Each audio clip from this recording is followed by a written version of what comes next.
সব ভালো যার শেষ ভালো। বছর শেষের সিরিজে টাইগাররা খুঁজছে আশার আলো। ভারত পাকিস্তান ঘষাঘষিতে মরিচ হয়ে পিষছে আইসিসি। অনিশ্চয়তার মুখে চ্যাম্পিয়ন্স ট্রফি। চলে গেলেন স্বাধীন বাংলা ফুটবল দলের ক্যাপ্টেন। নিজ ক্লাবে হলো চায়না ওয়ালের শেষ শ্রদ্ধা নিবেদন। টেনিস ছাড়লেন রাফায়েল নাদাল। রাজার বিদায়ে কোর্টে বাঁধছে বিষাদের বিউডল। সবাইকে স্বাগত জানাচ্ছি খেলার আসরে। আপনাদের সঙ্গে আছি আমি মনির হোসেন খান।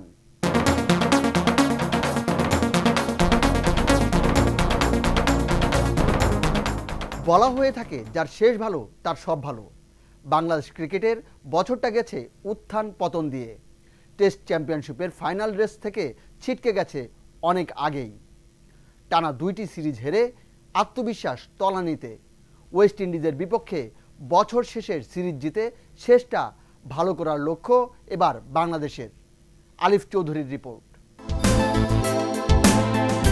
প্রতিদিন সূর্য পূর্ব দিকে ওঠে আর পশ্চিম দিকে অস্ত যায়। এই বিষয়টি যেমন চিরন্তন সত্য, ঠিক তেমনি সত্য টেস্ট চ্যাম্পিয়নশিপের পয়েন্ট টেবিলে বাংলাদেশ দলের নিচের দিকে থাকার বিষয়টাও।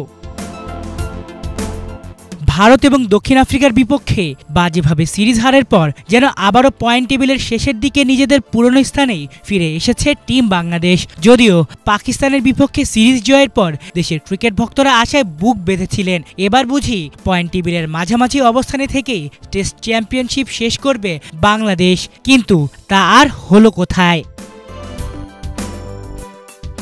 এই তো আজ থেকে শুরু হচ্ছে ওয়েস্ট ইন্ডিজের বিপক্ষে টাইগারদের টেস্ট সিরিজ। যদিও এই সিরিজের টেস্ট চ্যাম্পিয়নশিপের ফাইনালে খেলার সমীকরণ মিরাজদের কাছে নেই, তবে বেশ কিছু বিষয়ের কথা বিবেচনা করলে এই সিরিজটিও বাংলাদেশের কাছে গুরুত্বপূর্ণ, বিশেষ করে ভবিষ্যৎ পরিকল্পনার দিক দিয়ে। বেশ কিছুদিন ধরেই গুঞ্জন টেস্টে অধিনায়কত্ব করতে চান না টাইগার অধিনায়ক নাজমুল হোসেন শান্ত। ইনজুরির কারণে খেলতে পারছেন না ওয়েস্ট ইন্ডিজের বিপক্ষে এই সিরিজে, যে কারণে তার জায়গায় ক্যাপ্টেন্সি করার সুযোগ পাচ্ছেন মেহেদী হাসান মিরাজ। সেক্ষেত্রে লাল বলের ক্রিকেটে অধিনায়কত্বের ভার কিভাবে সামলাবেন মিরাজ, তাই এখন দেখার বিষয়। ওপেনিংয়ের সমস্যার সমাধান মিটবে কিনা তাও দেখা যাবে ওয়েস্ট ইন্ডিজের বিপক্ষে এই 2 ম্যাচের টেস্ট সিরিজে। শুধু তাই না, এই সিরিজে টাইগারদের হয়ে খেলছেন না পঞ্চপাণ্ডবদের কেউই, যে কারণে তাদের অনুপস্থিতিতে কেমন করেন তরুণ বাংলাদেশি ক্রিকেটাররা সেদিকেও চোখ থাকবে বাংলাদেশ ক্রিকেট সংশ্লিষ্ট প্রায় সবারই। Alif Chowdhury, Bangla vision news desk. Bangladesh West Indies series নিয়ে কথা বলতে আমার সঙ্গে আছেন বাংলা ভিশনের news room editor Akhtaruzzaman. Akhtar, আপনাকে স্বাগত জানাচ্ছি। বাংলাদেশের শেষ সিরিজ ওয়েস্ট ইন্ডিজের বিপক্ষে, এই বছরের শেষ সিরিজ, কি আশা করেন বিশেষ করে টেস্ট সিরিজে? ধন্যবাদ আপনাকে। বাংলাদেশের ক্রিকেট মানে আসলে একটা আমাদের জন্য কাজ বেড়ে যাওয়া, উন্মাদনা বেড়ে যাওয়া। দর্শকরাও তাকিয়ে থাকে বাংলাদেশের ম্যাচের দিকে, তারা খোঁজও রাখেন বেশি যে বাংলাদেশের ম্যাচ কখন কোথায় হবে।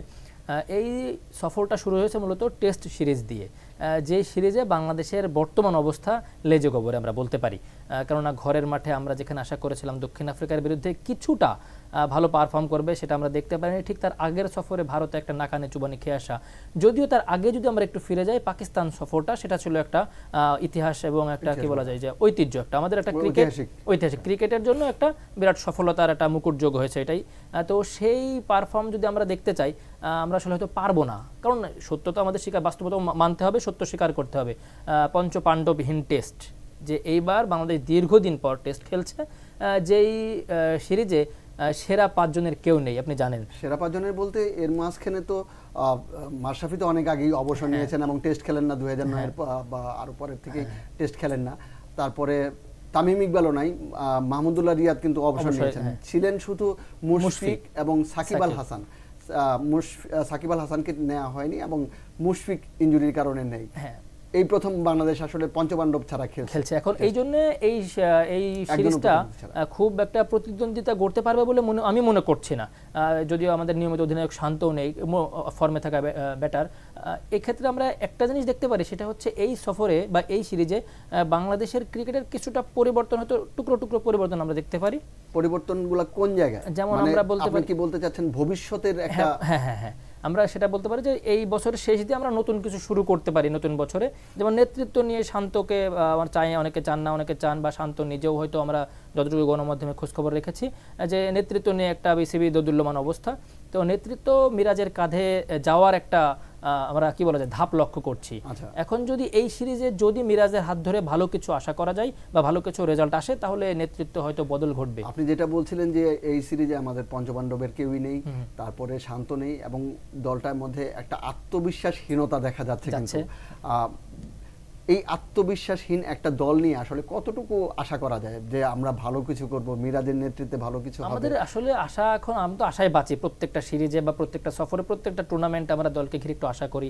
যদি সিরিজ নাও জিততে পারে, মোটামুটি প্রতিদ্বন্দ্বিতা গড়ুক, বা আমাদের যে ল্যাকিংসগুলো আছে, যেমন আমাদের ওপেনার ব্যাটাররা যারা দীর্ঘদিন ধরে কিন্তু আমরা দেখি না যে টেস্টে একটা বড় পার্টনারশিপ আমরা দেখতে পাচ্ছি না। হয়তো দু একটা সাদমান ইসলামের কথা যদি আমরা বলি, দু একটা ইনিংস খেলতেছে, কিন্তু আসলে একটা লং পার্টনারশিপ বা লং ইনিংস আমরা দেখতে পাচ্ছি না। মুমিনুল হকের যে নামের প্রতি সুবিচার আমরা দেখতে পাচ্ছি না। লিটন দাস মাঝে মাঝে খেলেন, যদিও ইনজুরিতে ছিলেন, এখন তিনি কতটুকু আবার ফিরে আসতে পারবেন এটা একটা দেখার বিষয়। বোলাররা যদি কথা আমরা বলি, বোলারদের কথা, নাহিদ রানা সে অভিষিক্ত হওয়ার পরে একটা প্রশংসা কুড়িয়েছে তার, হ্যাঁ, তাসকিন আহমেদ ফর্মে আছেন। আমরা যদি বলি তাইজুলের কথা, ওয়েস্ট ইন্ডিজের সাথে আসলে বাংলাদেশের যে পরিসংখ্যান টেস্টে বিশেষ করে ভালোই বলা যায়, এটা কেমন ভালো বলবো কিনা ভাই, আপনি জানেন যে 2009 সালে এবং তার ঠিক 9 বছর 2018 সালে এই দুইটা সফর, একটা ওয়েস্ট ইন্ডিজের মাটিতে বাংলাদেশের প্রথম সিরিজ জয় ছিল, সেটা হচ্ছে 2 ম্যাচের সিরিজ ছিল, দুইটাই বাংলাদেশ জিতেছিল। আবার 2018 সালে এসে আর 2টা ম্যাচের সিরিজ ছিল ঘরের মাঠে, এই 2টা জিতেছিল। এছাড়া বাকি আরও 16টি ম্যাচ হয়েছে, যার মধ্যে 14টাই হেরেছে বাংলাদেশ, 2টা ম্যাচ ড্র করেছিল। তাহলে আপনি বলতে চাচ্ছেন যে আমরা এইভাবে আশা করতে পারি যে এটা যদি 9 বছর পার হতো তাহলে আমরা একটা মানে ক্যালেন্ডারের যে আমরা অপেক্ষা 27 হলে সিরিজটা 27 হলে আমরা মনে হয় আমাদের বেশি ভালো হতো, এবং আমাদের এই যে বলেন যে সময় আমাদের পক্ষে থাকতো, এরকম একটা ব্যাপার স্যাপার। এই আর কি বাংলাদেশের টেস্টের পরিসংখ্যান। বাংলাদেশ ওয়েস্ট ইন্ডিজ দলটাও কিন্তু সেভাবে আসলে খুব বেশি গোছালো না, ওরা দীর্ঘদিন ধরে, ওদের তো আসলে ওদের কিন্তু প্রত্যেকটাই আমরা জানি যে ওদের অনেকগুলো দেশ মিলে একটা বোর্ড, তো ওদের আর্থিক সংকট থাকে বা ক্রিকেটাররা খ্যাপ খেলে বেড়ানোয় বেশি মনোযোগী। লিগের বিভিন্ন দেশের প্রত্যেক লিগের স্টারই হচ্ছে ক্যারিবিয়ানরা, তা এদের এই জাতীয় দল গোছাতে একটু হিমশিম খেতে হয়, যে কারণে বারবারই এরা যদিও টেস্ট সিরিজ দিয়ে শুরু, সিরিজটা টেস্ট ম্যাচ দিয়ে শুরু, এরপরে টি-20 এবং ওয়ানডে আছে, এবং ফেব্রুয়ারিতে একটা সম্ভাবনা আছে কিন্তু চ্যাম্পিয়ন্স ট্রফি হওয়ার। যদিও এই বিষয়টা নিয়ে আপনার কাছে আমি একটু পরে জানতে চাইবো যে আসলে চ্যাম্পিয়ন্স ট্রফিতে হওয়ার সম্ভাবনা কতটুকু। তার আগে জানতে চাইবো যে এই সিরিজটায় আসলে বাংলাদেশের ওয়ানডের প্রস্তুতিটা কতটুকু হবে। ওয়েস্ট ইন্ডিজ যদিও চ্যাম্পিয়ন্স ট্রফিতে নাই, হ্যাঁ, ওয়েস্ট ইন্ডিজ চ্যাম্পিয়ন। এখন বাংলাদেশ চাইবে যে যেহেতু এখন তাদের মাথায়, এখন আমি জানি না আসলে ক্রিকেটারদের মাথায় এখন বিপিএল ভূত কিনা, কারণ ওয়েস্ট ইন্ডিজ সফরে টি-20 আছে, তারপরে আবার বিপিএল, এই সব মিলিয়ে বিপিএল এর পরে গিয়ে আবার চ্যাম্পিয়ন্স ট্রফি, এর মধ্যে নিজেদের কতটুকু গোছাতে পেরেছে ক্রিকেটাররা দীর্ঘদিন। আবার সর্বশেষ যদি আমরা ওয়ানডে সিরিজের কথা বলি আফগানিস্তানের বিরুদ্ধে, সেখানে কিন্তু সিরিজ হার, এটা লজ্জার হার আফগানিস্তানের বিরুদ্ধে। তাই এই ওয়ানডের ওই ফর্ম যদি আবার আমরা এখানে হঠাৎ করে ক্রিকেটাররা এলোমেলো হয়ে যায়, আবারও একটা বাজে পারফর্ম দেখবা, বা বাজে একটা সিরিজের অভিজ্ঞতা হয়তো নিতে হতে পারে। ভালো করবে এমন আশা আমি দেখছি না বাংলাদেশের আসলে এই দলের কাছ থেকে। চ্যাম্পিয়ন্স ট্রফি নিয়ে বলছিলাম, চ্যাম্পিয়ন্স ট্রফির আসলে টুর্নামেন্টটা হওয়ার সময় টুর্নামেন্ট হবে। আমরা জানি আইসিসি যেহেতু শিডিউল আছে, সেটা টুর্নামেন্ট হবে, কিন্তু টুর্নামেন্টে কোনো দেশ খেলতে যাওয়া না যাওয়া, এই যে ভারতের যেটা একটা তেড়ামি বলা হয় এটাকে, যে এই তেড়ামিটা যদি করে তাহলে টুর্নামেন্ট অবশ্যই হবে, কিন্তু ভারতের জন্য যদি অন্য কোনো ভেন্যু, এশিয়া কাপে যেমন হয়েছিল সমস্ত ম্যাচ পাকিস্তানে, ভারতের ম্যাচগুলো শ্রীলঙ্কার মাটিতে, এখন ভারত যদি ওইটা চেয়ে থাকে যে আমরা পাকিস্তানে যাব না, আমাদের ম্যাচগুলো অন্য মাঠে হোক, তাহলে ভারত খেলবে। কিন্তু পাকিস্তান বলছে আমরা যেহেতু সমস্ত আয়োজন করেছি, সব কিছু গুছিয়েছি, সব দল আসছে, তাদের কি সমস্যা আমাদের স্পষ্ট করুক। ভারত এখানে স্পষ্ট করছে না, শুধু বলছে আমরা যাব না, এতটুকুই শেষ। কিন্তু কি কারণে যাব না, কেন যাব না, আমাদের এইটা কি বলা যায় যে ভারতের মানে এক ধরনের দাদাগিরি, আমার 70% ইনকাম আমার থেকে আসে, আমি যা বলবো তুমি করো, না হলে নাই। যদি আইসিসি বলেছে আমরা এবার ভারতের কথা শুনবো না, এখন কতটুকু এটা সম্ভব, এটা আমি, কারণ ওই যে টাকার কাছে আপনি হেরে যাবেন, কারণ দিন শেষে আইসিসি তো ফিফা না, আমরা খেলতেই হবে তোমাকে বাধ্য করতে, না হলে নিষেধাজ্ঞা করে দিবে বা সদস্যপদ বাতিল করবে, এই ধরনের সুযোগ আইসিসির আবার নাই। সুতরাং টুর্নামেন্ট হবে, কিন্তু এখন হাইব্রিড মডেলে যায় কিনা এটাই দেখার বিষয়। এর জন্য আমাদের আইসিসি এর পরবর্তী যে সভা, এই সভা পর্যন্ত অপেক্ষা করতে হবে। এর আগ পর্যন্ত আসলে আমাদের বলা যাচ্ছে না যে ম্যাচ টুর্নামেন্টটা কোথায় গড়াবে, তবে টুর্নামেন্ট হবে, এটা নিশ্চিত। ধন্যবাদ আক্তার, আপনাকে ধন্যবাদ সুযোগ দেওয়ার জন্য। শিলপাটায় ঘষাঘষিতে মরিচের জীবন শেষ। ভারত পাকিস্তান বৈরিতায় মরিচ হয়ে পিষে মরছে আইসিসি। তবে আইসিসি মরিচ হলেও ঝালহীন মরিচ। ভারতের ঘাড়তেরামিতে এতদিন কিছু বলার সাহস পায়নি। এবার পাকিস্তান গো ধরায় অনিশ্চিত চ্যাম্পিয়ন্স ট্রফির ভবিষ্যৎ। আখতারুজ্জামানের রিপোর্ট। সীমান্ত যুদ্ধের মতো বরাবর ব্যাটে বলেও যুদ্ধ চলে চিরবৈরী ভারত ও পাকিস্তানের। এশিয়া কাপের পর আবারও ভিন্ন এক উত্তাপে পুড়ছে দেশ দুটি। এবার ভারতের ঘাড়তেরামি চ্যাম্পিয়ন্স ট্রফিতে খেলা নিয়ে। আয়োজক দেশ পাকিস্তানে খেলতে রাজি নন রোহিত শর্মারা। অন্যদিকে এবার সব ম্যাচই নিজেদের মাঠে আয়োজন করতে চায় পিসিবি। প্রতিবেশী দেশ দুটি একটি আরেকটির জনম জনমের শত্রু, তাই সেখানে যেন পা ফেলাও নিষেধ। কিন্তু আইসিসির মতো বিশ্ব ইভেন্টে ভারতের মাটিতে আসে পাকিস্তান, তবে নমনীয় হয়নি বিসিসিআই। ভিন দেশের মাটিতে মুখোমুখি হলেও পাকিস্তানে যাওয়া যেন তাদের একেবারেই মানা। দীর্ঘদিন পর নিজেদের মাঠে ক্রিকেট ফেরাই এশিয়া কাপের আয়োজন করলেও ভারত যায়নি পাকিস্তানে। তবে এবার যেন একেবারে অটল অবস্থানে তারা।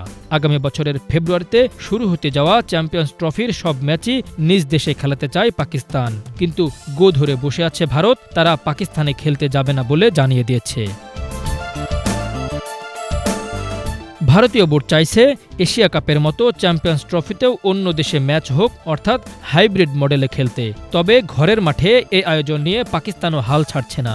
কোনোভাবেই হাইব্রিড মডেলের পক্ষে নয় পাকিস্তান ক্রিকেট বোর্ড। অন্যান্য সব দেশ পাকিস্তানে খেলতে রাজি হওয়ায় আইসিসির কাছে সূচি প্রকাশেরও দাবি করেছে পিসিবি। ভারতের অবস্থান নিয়ে নানা অনিশ্চয়তার মধ্যেই কয়েকদিন আগে নতুন করে জটিলতা সৃষ্টি হয় টুর্নামেন্টের ট্রফি সফর ঘিরে। পিসিবির সূচি অনুযায়ী প্রথম যে কয়টি শহরে নেওয়া হবে ট্রফিকে, এর মধ্যে ছিল মুজাফফরবাদ। কাশ্মীরের পাকিস্তান শাসিত অংশের রাজধানী এটি। এই অঞ্চল নিয়ে দুই দেশের বিরোধ চলে আসছে যুগ যুগ ধরে। এদিকে পিসিবি প্রধান মোহসেন নকভি বলেছেন, যদি পাকিস্তানে দল পাঠানো নিয়ে ভারতের কোনো সমস্যা থাকে তাহলে আমাদের সঙ্গে সরাসরি কথা বলুক, আমরা সেই সমস্যা মিটিয়ে দেব। পাকিস্তানে আসতে ভারতের কোনো সমস্যা থাকার কথা না, সব দেশে আসছে আমাদের দেশে। শুধু তাই নয়, রাজনীতি ও ক্রিকেটকে একসঙ্গে না দেখার অনুরোধ করেছেন তিনি। বলেছেন, খেলাধুলো ও রাজনীতি দুটো আলাদা জিনিস। আমি চাই না কোনো দেশ সেটাকে মিশিয়ে ফেলুক। আশা রাখছি পাকিস্তানে আসবে ভারতীয় দল। ওদিকে পাকিস্তানকে টলাতে আপ্রাণ চেষ্টা করছে ভারতও। বিসিসিআই অন্যান্য ক্রিকেট বোর্ডকে হাইব্রিড মডেল অথবা টুর্নামেন্টকে ভারতে স্থানান্তরিত করার সমর্থনে কাজ করছে। এর বাইরেও আর্থিক প্রণোদনা, লাভের অংশ, এমনকি ভবিষ্যতে দ্বিপক্ষীয় সিরিজে ভারতের বিপক্ষে আরও বেশি ম্যাচ খেলার প্রতিশ্রুতিও নাকি দিচ্ছে বিসিসিআই। এমন অভিযোগ আসছে বিভিন্ন গণমাধ্যমে। এসবের ভিড়ে গ্যাড়াকলে পড়েছে বিশ্ব ক্রিকেটের নিয়ন্ত্রক সংস্থা আইসিসি। উপযুক্ত সমাধান খুঁজতে অংশগ্রহণকারী দেশের বোর্ডগুলোর সঙ্গে আলোচনা চালিয়ে যাচ্ছে তারা। জোর দিয়ে বলছে, তারা শুধু ভারতের কথাই প্রভাবিত হবে না, সব বোর্ডের সঙ্গে পরামর্শ করেই চূড়ান্ত সিদ্ধান্ত নেবে। Bangla vision news desk. বাসর রাতে নববধূকে ঘরে রেখে ফুটবল খেলতে কেউ বাড়ি ছাড়ে? এমন কথা ভাবাই যায় না। ব্যতিক্রম শুধু জাকারিয়া পিন্টু। স্বাধীন বাংলা ফুটবল দলের অধিনায়ক ছিলেন, ম্যান অব ফুটবল। 81টি বছর বেঁচেছিলেন ফুটবলকে ঘিরে। মহারান ক্লাবে তার পরিচয়ই ছিল ক্যাপ্টেন। দ্য চায়না ওয়ালের প্রয়াণে শ্রদ্ধা নিবেদন করছেন সাইফুর রহমান চৌধুরী। জাকারিয়া পিন্টু এদেশের ফুটবলের এক উজ্জ্বল নক্ষত্র, এক কিংবদন্তি। গত শতাব্দীর 60 এবং 70-এর দশকে বাংলাদেশের ফুটবলে দাপটের সাথে বিচরণ করেছেন জাকারিয়া পিন্টু। বর্ণাঢ্য খেলোয়াড়ি জীবনে কোথায় ছিলেন না তিনি। ঢাকা বিশ্ববিদ্যালয় ফুটবল দল, পাকিস্তান জাতীয় দল, স্বাধীন বাংলা ফুটবল দলের অধিনায়কের পর বাংলাদেশ জাতীয় ফুটবল দলেরও প্রথম অধিনায়ক তিনি। টানা 8 বছর দেশের অন্যতম সেরা ক্লাব মোহামেডানের অধিনায়কের দায়িত্ব পালন করে অনন্য এক কৃতিত্বের অধিকারী জাকারিয়া পিন্টু।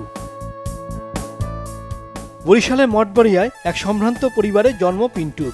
11 ভাই বোনের পরিবারে ছিলেন সবার বড়। তাই পিতা অবসরপ্রাপ্ত ক্যাপ্টেন ডাক্তার নজিবউদ্দিন আহমেদ চেয়েছিলেন বড় ছেলে তার মতোই ডাক্তার হবেন। কিন্তু পিন্টু পৃথিবীতে এসেছিলেন ফুটবল খেলতে। সৃষ্টিকর্তা তাই তার জীবনটিকে সাজিয়ে দিয়েছেন ফুটবল দিয়েই। প্রায় 2 দশকের ক্যারিয়ারে ফুটবল মাঠে শুধু আলোই ছড়িয়ে গেছেন। ক্লাব ফুটবলে ঢাকা মোহামেডানেই খেলেছেন 1.5 যুগ। ওয়ান্ডারার্স ও আবাহনীর মতো বড় ক্লাব থেকে অনেক অফার এলেও মোহামেডান ছাড়ার কথা কখনো চিন্তাই করেননি। লেফট ব্যাক ও সেন্টার হাফ পজিশনে খেললেও স্টপার ব্যাক হিসেবে এতটাই দক্ষতা দেখিয়েছেন যে চায়না ওয়াল নামে বিখ্যাত হয়ে উঠেছিলেন। ফুটবল তার জীবনে এতটাই জুড়ে ছিল যে নতুন বউকে ঘরে রেখে ফুটবল খেলতে বাসরতের মায়া ত্যাগ করে বাড়ি ছেড়েছিলেন পিন্টু। কয়েক বছর আগে স্ত্রীকে হারান, এরপরই নানা অসুস্থতায় আক্রান্ত হন। কিডনি, হার্ট, লিভার সহ বার্ধক্যজনিত নানা রোগে ভুগে 81 বছর বয়সে পৃথিবীর মায়া কাটান এই কিংবদন্তি ফুটবলার। দেশের ফুটবলের কিংবদন্তির প্রতি গভীর শোক ও শ্রদ্ধা প্রদর্শন করেছেন বাফুফে সভাপতি। জানিয়েছেন জাকারিয়া পিন্টুকে স্মরণীয় করে রাখার উদ্যোগ নিচ্ছে বাফুফে। উনি ইন্তেকাল করেছে ঠিকই, কিন্তু ওনার যে শিক্ষা, ওনার যে চেতনা, ওনার যে মূল্যবোধ যেগুলো আমরা শিখেছি, ধারণ করেছি, এখন আমাদের দায়িত্ব থাকবে যে উনি যেন আমাদের কর্মের মাধ্যমে অমর হয়ে থাকে। মুক্তিযুদ্ধকালীন সময়ের ছবি এবং ভিডিও যেগুলো আছে সেগুলো আমাদের নিজ উদ্যোগ এবং ফেডারেশনের উদ্যোগে এগুলো সংগ্রহ করা উচিত। ভবিষ্যৎ প্রজন্মের জন্য এগুলো প্রচার ও প্রসার প্রয়োজন। তো পিন্টু ভাইয়ের সাথে অনেক বাইরে খেলছি, মানে যেটা খ্যাপ বলে, তার খেলা তো অসাধারণ। বাংলাদেশের স্পোর্ট যতদিন বাইচে থাকবো পিন্টু ভাইরে স্মরণ করতেই হবে। প্রিয় বন্ধুকে হারিয়ে বিমর্ষ বরেণ্য ক্রীড়া সাংবাদিক মুহাম্মদ কামরুজ্জামান ও ক্রীড়া ব্যক্তিত্ব প্রতাপ শঙ্কর হাজরা। ফুটবলে অসামান্য অবদান রাখায় জাতীয় ক্রীড়া পুরস্কার ছাড়াও দেশের সর্বোচ্চ সম্মান স্বাধীনতা পুরস্কার সহ পেয়েছেন অসংখ্য সম্মান। তারপরও কিংবদন্তি এই ফুটবলারের সঠিক মূল্যায়ন হয়নি, এই নিয়ে আক্ষেপ তার শুভানুধ্যায়ীদের। আমাদের 67 বছরের 57-এ জন্ম করে ওইখানে আমাদের পরিচয়। আমরা একসাথে খেলেছি। পিন্টু, দ্বিতীয় পিন্টু আসবে না, কখনো আসবে না। এত বড় ফুটবল ব্যক্তিত্ব বাংলাদেশের ইতিহাসে আর হবে কিনা সত্য। কারণ মুক্তিযুদ্ধ যে আমাদের গৌরবের জিনিস, গৌরবময় অংশকে। আমার স্ত্রীর পরেই উনি আমার সবচেয়ে বড় বন্ধু। ওনার বিদায়টা আমার জন্য খুব দুঃখজনক। হয়তো আরো কিছুদিন বেঁচে থাকলে আমার ভালো লাগতো। আমি কি পাইছি, পিন্টু ভাই কি পাইছে, সেই হিসাব তো আমরা করবো না। আপনারা কি দিচ্ছেন আপনারা হিসাব করে। জাকারিয়া পিন্টুর সারাটি জীবনই ছিল ফুটবলময়। তবে দেশের স্বাধীনতা যুদ্ধে অবদান রাখা পৃথিবীতে স্বাধীন বাংলা ফুটবল দল একটি আছে, আর সেই দলের অধিনায়ক হিসেবে 1971 সালে ভারতের নদিয়া জেলায় দেশের বাইরে বাংলাদেশের প্রথম পতাকা উড়িয়েছিলেন তিনি। তাই সব ছাপিয়ে স্বাধীন বাংলা ফুটবল দলের অধিনায়ক এই পরিচয় ছিল তার কাছে সবচেয়ে গর্বের। বাংলাদেশের ফুটবলে স্বর্ণাক্ষরে লেখা থাকবে Zakaria Pintu, the legend of ফুটবলের নাম। সাইফুর রহমান চৌধুরী, বাংলা ভিশন, ঢাকা। একটা প্রজন্ম বড়ই হয়েছে নাদাল ফেদেরার দ্বৈরথ দেখে।